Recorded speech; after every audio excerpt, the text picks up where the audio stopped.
Não tô vendo eles, ô Daniel. Onde é que estão? Ah, agora sim, a Mara eu já tô vendo.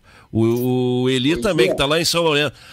Cachoeira em São Lourenço do Sul, é isso, né, Mara? Bom dia, amiga. Bom dia, Alex. Bom dia, Marcelo. Bom dia a todos os ouvintes. É um prazer estar aqui, né, com vocês para nós conversarmos nesse dia ensolarado. É verdade. Eu que digo que eu tenho o maior prazer em estar conversando com dois dos mais ilustres pesquisadores e agrônomos aí do IRGA. Marcelo, bom dia. Tá frio pelo jeito aí, amigo? Bom dia, Alex. Não, tá esquentando um pouco, mas tem um ventinho aqui, eu tô na sombra, tô dentro de casa. E aí o calor ainda não entrou na casa, mas tá esquentando. Acho que vai, ao longo do meio-dia, aí vai esquentar bastante. Vai estar bom para nascer o arroz aí, depois dessa chuva. Pois é, isso é que eu quero saber de vocês. Vocês, nesse momento, se comunicarem com os nossos produtores, passarem alguma orientação e, principalmente, passarem as suas visões sobre esse novo ciclo que começa já, comparando também com o passado. Começando por ti, Mara, em Cachoeira. Bom, né, falando de uma forma geral, antes de especificamente a nossa região central, né, em todas as regiões nós tivemos uma evolução bastante grande da última semana. Então, passamos de 106 mil hectares no estado para mais de 220 mil hectares semeados, né? Então, foi uma semana extremamente produtiva aí, com praticamente todas as regiões evoluindo de forma bem significativa e sendo premiados, né, com essa chuva, né, popularmente conhecida como chuva caladeira, né? Então, como o Marcelo falou, para emergência do arroz não teria uma condição melhor. Me parece que foi em todo o estado. Eu estava em Pelotas até no dia que começou a chover e vim acompanhando a evolução da chuva, e ela é uma chuva muito, muito calma, mas trouxe um volume interessante para nós aí, para essa emergência. Mais especificamente da região central, é a nossa regional hoje com menor evolução, né? Está com 7% aí, de semeadura. Comparado ao ano passado, em nível de estado, está parecido, nível geral, né? Em torno aí de 26%, muito similar com o que estava acontecendo ano passado, mas há essas diferenças de regiões. O que aconteceu aqui, né, para nós? Nós tivemos um inverno extremamente chuvoso, de janeiro até meados de agosto. Foi a última vez que eu olhei, nós tínhamos acumulado 1.000 milímetros. Se nós considerarmos um ano normal, né, nós temos chuvas em torno de 1.200, 1.400 milímetros num ano. Então, nós tivemos esse período de chuva, considerando que janeiro, fevereiro praticamente não choveu para nós, aconteceu de abril a agosto. Isso dificultou, Alex, primeiro, a colheita da soja e causou muitos rastros nas nossas áreas. Então, os produtores tiveram que entrar para fazer a correção desse terreno, e nós não tivemos um avanço efetivamente na área onde foi semeado arroz para o preparo dessas áreas. Então, está acontecendo aquilo que a gente sempre tenta evitar, que é a época de plantio, Mas nós hoje, aqui na região central, estamos tendo que fazer ainda muitas áreas, preparar muitas áreas, tem áreas ainda que não foram nem taipadas, né? Está evoluindo bastante, porque a gente está tendo uma boa condição agora climática, né? Então, mas está atrasado, né, perante o ano passado e as outras regionais. O que tem avançado bastante é o sistema pré-germinado, que daí o produtor consegue ter um domínio maior sobre essas questões climáticas. Mas ontem, passando pelo campo, nós já tínhamos condições já de retornar com as máquinas, mesmo com a chuva de 20 milímetros, como o solo já estava bem seco. A chuva foi de 20 milímetros, mas permite já, hoje os produtores certamente já estão retomando as semeaduras e vai avançar muito, certamente, para a próxima semana, aí, mais, no mínimo 50% aí, em cima dessa semana. Então, de forma geral, o nosso panorama agora começa as emergências, né, do arroz. Tem pouquíssimas dessas áreas, e nós aqui estamos com 9 mil hectares semeados, pouco dessas áreas estão emergidas efetivamente, mas com essa chuva aí na próxima semana já uma condição já de lavouras estabelecidas. Marcelo, nós viemos aí de uma safra que pode se dizer boa, se comparada com outras regiões do estado aí, tivemos um volume hídrico adequado, pode-se dizer assim, mas uma coisa que me preocupa agora de manhã, eu estava vendo que poderemos ter inclusive geada aí durante a primavera. preocupa, né? Preocupa porque a meteorologia ela está diretamente ligada ao desenvolvimento, né, Marcelo, das plantas. Correto, Alex. A gente entrou em outubro, mas tem um período, tá marcando o friozinho em outubro. Bom, primeiro, antes de tudo, né, Alex, bom dia a todos os ouvintes, porque eu já saí arrancando aqui. Então, bom dia a todos os ouvintes, bom dia a ti, a Mara, nossa colega, aos oricultores e parceiros aí de Camaquã, e também meus conterrâneos de São Lourenço, em especial ao Zé Mauro, que é teu ouvinte assíduo, né? E ele, toda vez que tu anuncia que eu vou falar, ele manda um abraço, então eu não posso deixar de... Eu venho falhando com ele. Teu fã. Assim como a Mara tem os fãs, tu também tem os teus, viu? Não, com certeza, exatamente. Claro que não chega nem aos pés, né? A Mara tem bem mais fãs que eu, mas vamos lá. Então, assim, mesmo que a gente tenha entrado em outubro, tem um período, e é normal, eu me recordo que alguns anos atrás a gente fez um roteiro dia 5 de dezembro e fez 7 graus naquele dia. Então, ainda pode acontecer. Claro que a gente tem que...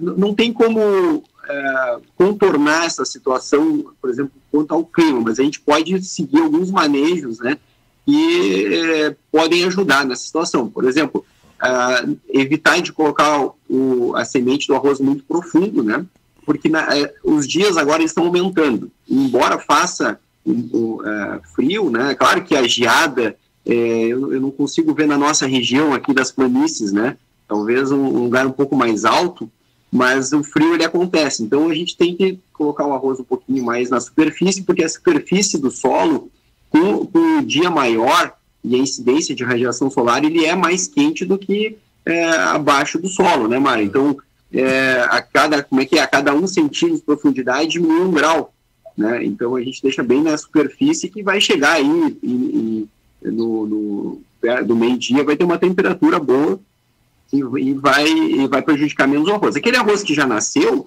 também a gente tem que torcer para que ele vai ter algum efeito, vai sentir, mas nada perto do período reprodutivo lá, né? O arroz vai seguir a vida dele, porque um dia ou dois, né, de geada, que eu acredito que não vai ser aquela geada de matar o arroz, não vai prejudicar. A gente não pode evitar de semear o arroz, né? Não vai deixar para novembro, porque é um período mais complicado.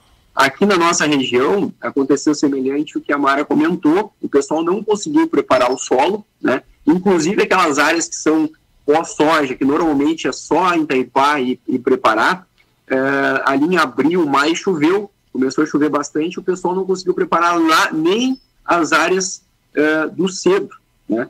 Então estão começando o preparo agora. Nós, nos últimos 6 anos, esse ano que nós temos menor preparo antecipado, né? Claro que eu digo dos últimos 6 anos porque foi quando o produtor começou a se conscientizar e aumentou a área de soja, e a nossa área de preparo antecipado chegava a 70%, né, 70 e poucos por cento. E agora a gente está com o preparo antecipado bem abaixo, né, comparado ao que se tinha anteriormente. E isso, obviamente, atrasa a semeadura. Então, a evolução nossa não foi tão grande assim. Vamos rezar que a geada não venha, que venha apenas um frio, né? E eu vejo que se vier um frio não tão, assim, que não chegue a causar geada, o arroz vai seguir a vida dele e não vai causar problema. O maior problema é a gente perder a época de semeadura e entrar em novembro semeando. Eu tenho aqui um mapa da evolução da semeadura atualizado no dia 5. Nós temos, tu vê, né? A fronteira oeste largou na frente, mas hoje a zona sul é que está ponteando esse plantio com uma semeadura de 43,14% previsto. Depois vem a fronteira oeste, 40,56%. A gente está falando de uma semeadura de 105.203 hectares. Depois vem Campanha, depois vem a nossa PCI, a área central da Mara lá, 7,49%, é a que menos evoluiu até agora. O que está acontecendo aí, Mara? Que não estão plantando, então tá atrasadinho mesmo o negócio. Mas eu gostaria de fechar com vocês sabendo o seguinte: 2 coisas ainda eu preciso saber de vocês. Primeira, gente, sistema integrado de produção, a gente está falando muito aí em milho, em outras culturas também.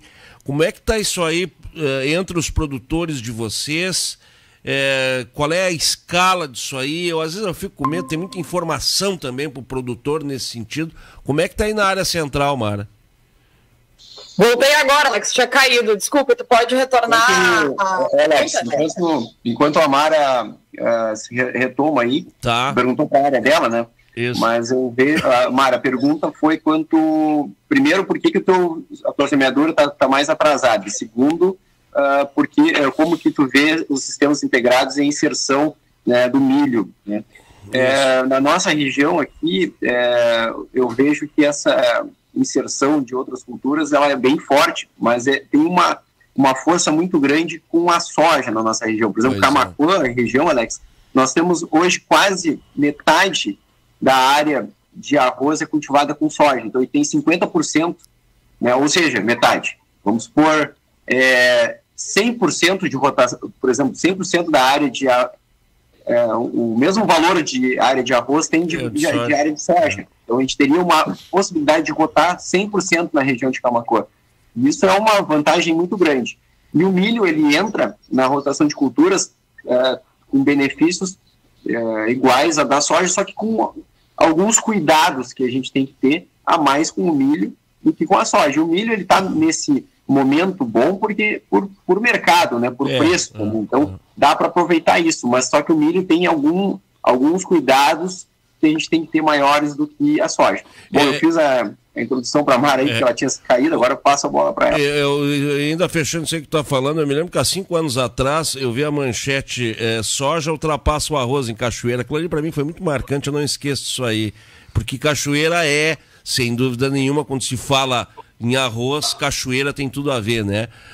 Eu gostaria que tu falasse um pouquinho, Mara, sobre essa inserção aí de outras culturas como a do milho no nosso processo e o que significa isso aí em termos agronômicos, prós e contras. Perfeito, Alex. Caí, mas levantei rapidamente, né? Como sempre. O que a gente tem visto, né? Esses produtores que efetivamente estão conseguindo inserir essas outras culturas dentro da sua propriedade. Primeiro, eles estão extremamente organizados. Então, nós temos um caso aqui do produtor, né, que já tinha entrado com milho ano passado para conhecer os manejos e a forma de irrigação. Obviamente que o milho é obrigatório a irrigação, é indispensável, não se fala em milho em terras baixas sem a irrigação, porque é uma cultura de alto risco. E também, assim como a irrigação é fundamental, um excelente sistema de drenagem. São dois fatores assim, obrigatórios. Sem isso, o produtor ele não pode se arriscar, porque é uma cultura que tem um custo de produção tão grande quanto o arroz, né? Só que o arroz tem um risco menor pela sua estabilidade, pela presença da água dentro dessa lavoura, né? Mara, uma coisa que me parece definida é o seguinte: o sistema de plantio de milho é suco camalhão, né? Isso aí eu acho que não tem volta, né? Eu digo na várzea, né? Exato, porque à medida que o sulco ele irriga, ele também serve para drenar. Então é uma das formas assim mais eficientes que nós estamos vendo aí. Tem as possibilidades de produtores que têm pivô, né? Mas daí são áreas um pouco mais dobradas, até pela dificuldade do pivô ser manejado dentro de uma área mais baixa, né? Então o sulco camalhão sim é um manejo aí mais adaptado para essas áreas. Então o que esse produtor ele teve que se planejar, né? Esse produtor que planejou a inserção do milho dentro de um sistema, e esse produtor que entra no milho, ele já vem da soja. Então, aquela dificuldade inicial de manejar a área em relação à drenagem, ele já tem essa experiência, ele já traz essa experiência da soja, e agora ele entra numa cultura, né, numa gramínea, que é o milho, e ele vem muito planejado. Porque essas pessoas que planejaram semear o milho, elas já semearam o seu milho, né? Muitos já estão com as suas áreas já instaladas, porque o milho ele não pode, né? São 3 peças quebra-cabeça, são 3 peças em um quebra-cabeça. É a semeadura do milho, é a semeadura do arroz e a semeadura da soja. Porque esse produtor ele não está substituindo as culturas, ele está inserindo, dividindo essas áreas, né? Então ele tem que alocar esses 3 fatores dentro de uma época de semeadura muito pequena. E além disso, considerando que ele vai ter que colher as 3 culturas. Então, gente, o melhor posicionamento é o milho já em agosto, né, Alex? Então a gente tem visto já o milho semeado muito cedo naquela janela lá da Expo Inter, que teve aquele calorzinho, né? Então essas lavouras já estão em V5, né? Já estão com a segunda de ureia e um estabelecimento muito bom, porque é uma época realmente favorável ao milho. Colhe quando, e agora Mara? Este produtor... Colhe quando? Colhe quando? Colhe em janeiro, geralmente, né? E ainda tem a possibilidade de inserir uma safrinha, pode ser a soja. Dificilmente vai ser o milho novamente, porque a pressão, principalmente de cigarrinha, é muito grande. O que se conversa nas rodas técnicas e com os próprios produtores é que, se for optar pelo milho, a safrinha novamente, que esse milho ele seja destinado para silagem. Até pela questão da dificuldade de colheita, que vai acontecer já num momento com muita chuva, né? E daí nós vamos cair naquela mesma premissa aí que aconteceu com a soja, o produtor não consegue entrar e quando entra faz rastro, e a gente não quer que o milho seja um problema. Ele vem para agregar, né? A soja, né? Falando já da nossa parceira mais conhecida, um crescimento de 20% nas nossas áreas. E esses 20%, Alex, não é substituição de áreas de arroz, todas esses 20%. Se tu for ver pela redução, nós tivemos 10% de redução de área de arroz, mas 20% de aumento de área de soja. Isso são áreas, provavelmente, que estavam em pousio. E aqueles produtores que têm áreas maiores, né, trabalhavam com sistemas de cortes. Então, em função da valorização da cultura, estão entrando nessas áreas. Chama atenção, Fronteira Oeste, com 40% de aumento na área do ano passado da Fronteira Oeste para este ano, então é bastante expressivo esse aumento. E, em segundo lugar, a região central. E não é nas nossas áreas, por exemplo, tu comentou Cachoeira do Sul, que tem um relevo mais, áreas maiores e um relevo um pouco mais acidentado, que facilita a drenagem. São naquelas áreas de pequenos produtores, né, que praticavam basicamente o monocultivo, por ser áreas pequenas, né, e que estão, sim, hoje, já voltando seus negócios para a inserção de essa segunda cultura aí, para a limpeza diária, principalmente, né, pensando em arroz vermelho. Então, tem um cenário, tem muitas transformações acontecendo ao mesmo tempo, né. A gente, quando fala, o milho na base, traz toda uma conjuntura diferente. E o produtor está se preparando, ele não vai entrar numa cultura como o milho, né, principalmente questão de custo, assim, sem nenhum preparo, sem nenhuma assistência, sem ter um planejamento muito bem feito da sua área. E a gente tem visto isso, né, essas áreas aí que o produtor está avançando com milho, está indo muito bem, então um planejamento muito bem, né, já estão até com suas áreas de arroz já finalizadas, esperando para semear soja no cedo. Geralmente a semeadura de soja em terras baixas começa em novembro, mas esses produtores já estão organizados para outubro, até por ser um ano de laninha, né? Trazer essa semeadura mais no cedo. Então, várias situações acontecendo, né? Que nos tira da zona de conforto, né? Os técnicos, os produtores, toda a cadeia tem que estar preparada, né? Para assessorar essas pessoas. Então, e essas culturas, como tu falou, questão de benefícios, né? Solo, fertilidade, controle de pragas, redução de plantas daninhas, principalmente arroz vermelho. O Provisa está chegando, é obrigatória a rotação de culturas para tu conseguir ter acesso a esse sistema. Questão de sustentabilidade ambiental, né, nós finalizamos agora um trabalho demonstrando que essa rotação, sistemas mais conservacionistas estão sequestrando carbono aí numa quantidade muito maior, né, do que só a lavoura de arroz, né, digamos, emite, mas dependendo da forma como a gente está manejando, a gente está conseguindo sequestrar mais carbono e deixar um saldo positivo aí nas nossas áreas. Boa. Então, muitas transformações e um sistema aí desafiador, né? Mas muitos casos de sucesso também. E aí o que eu sempre digo, né? Mais do que nunca é a era da agronomia. Então, vocês têm um papel muito importante nesse momento aí, mais do que nunca, principalmente nesses períodos de transformação. E a gente está passando, a gente está sendo testemunha do momento de transformação da nossa agropecuária, principalmente da agricultura. Olha, eu queria falar com vocês até às 10 horas, até o meio-dia, que pena que já passou das 10 horas, Uma que eu gosto muito de vocês, né? Vocês sabem disso aí. Mas eu gostaria que vocês, em 1 minuto agora, aproveitando essa habilidade verbal que vocês têm, em 1 minuto passar cada um uma orientação aí para os nossos produtores aí em relação a esse ciclo que começa, começando pelo Marcelo.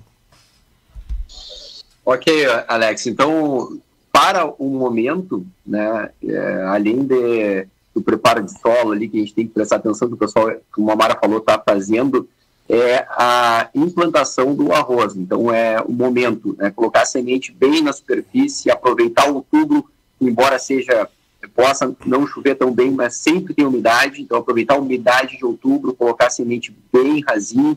E outro detalhe que eu até vou passar para a Mara ali, deixa, é a irrigação. Né? A gente está preocupado em plantar, vai ter preparo de solo, semeadura do arroz, semeadura da soja, semeadura do milho, e aquilo embola e acaba esquecendo da irrigação. Né? O arroz tem 2 pilares principais, que o estabelecimento, a época de semeadura, e depois o outro ponto crucial é a irrigação, e a irrigação a gente acaba esquecendo, e ela é o ponto que traz os maiores benefícios para o arroz, principalmente controle de plantas daninhas, maior rendimento da cultura, autocalagem transforma em fertilidade. Então, esses 2 pontos que eu quero levantar para o produtor agora, que é o estabelecimento do arroz com uma profundidade, assim, bem rasinho, né? A semente só meio pouco tapadinha, e depois o momento da irrigação, que vai culminar com adubação nitrogenada também. Então, muito obrigado pela oportunidade, Alex. Obrigado a todos que estão nos ouvindo aí, né? Os meus poucos fãs e os muitos fãs da Mara. Um abraço e bom final de semana a todos. Ô, Mara, vamos dar uma treinada aí, até porque brevemente a gente vai ser candidata, tá, deputada, aproveitando essa popularidade, né, Marcelo? Então, em 1 minuto, tu vai ter que destrinchar isso aí, meu parceiro. Faz de conta que a gente está no debate eleitoral aí. Eu vou aqui, eu tô cuidando do relógio, mas assim, Alex, resumindo é o que o Marcelo falou, esse momento não tem mais como trocar, cultivar, não adianta ficar, o que foi feito já foi feito. O que o produtor está na mão do produtor, além desse estabelecimento, né? Não esqueçam, pré-emergente é fundamental. Se não às vezes eu perco porque não tem piso, semeia e vem atrás já com pulverizador, não perca, é o principal, vai entregar 80% aí de redução de banco de semente para o pós-emergente. Finalizando com essa irrigação que o Marcelo falou, isso leva 100 quilos por hectare por dia, a cada dia de atraso do produtor da água. Fechou a linha, enxergou a linha, inicia a irrigação do arroz, né? E não reduzam a adubação nitrogenada. Eu sei que a ureia é caro, mas é que o arroz mais responde. Então, assim, né, eu não conheço esses fãs, mas falando, né, eu tenho que conhecer todas essas pessoas, mas aí, fazendo a minha campanha eleitoral, é isso aí, Alex, obrigada pela oportunidade de sempre, nós também gostamos muito de ti, né, nosso parceiro, obrigado. E uma boa safra a todos. Meu nome é Mara Gross. Grande abraço para vocês, bom fim de semana e bom trabalho aí, como sempre, muito focados naquilo que vocês fazem.